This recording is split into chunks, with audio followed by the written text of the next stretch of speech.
Okay. Okay. So ప్రపంచ దేశాల నుంచి సపోర్ట్ రాకుండా ఎటువంటి చర్యలు తీసుకోవాలి సార్ డిప్లొమాటిక్ గా? అంటే ఇప్పటి వరకు చూస్తే ఒక టర్కీ ఒకటి ఖండించినట్లుంది, దీన్ని ఖండిస్తున్నాం భారత్. టర్కీలో ఎర్డోగాన్ చాలా మతతత్వం ఉన్నటువంటి పూర్వకాలం ఉన్నటువంటి కాలిఫేట్, ఆ ఖలీఫా రాజ్యాన్ని తీసుకొచ్చి ముస్లిం సామ్రాజ్యానికి అధిపతులను చూపెట్టుకోవాలని తహతహ ఉన్నటువంటి ఒక నాయకుడు ఎర్డోగాన్ అక్కడ ఉన్నారు. కాబట్టి అతని చర్యలు మనం పట్టించుకోక్కర్లేదు. మనకి నిర్దిష్టమైంది ఒక పక్కన అమెరికా, రెండో పక్కన యూరప్ దేశాలు, మూడో పక్కన చైనా. అమెరికా పూర్తిగా భారత్ కి టెర్రరిజం దాడి ఉన్నప్పుడు ప్రతిస్పందించే అధికారం ఉన్నది.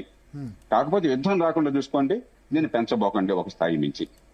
అలాగే యూరప్ అదే మాట చెప్తుంది. చైనా కూడా ఈ దాడికి వల్ల పెట్టి విచారిస్తున్నాం చాలా మైల్డ్ గా, మృదువుగా, అంతర్జాతీయ పరిభాషలో చాలా మృదువుగా అన్నారు తప్ప ఖండిస్తున్నాం అనలేదు.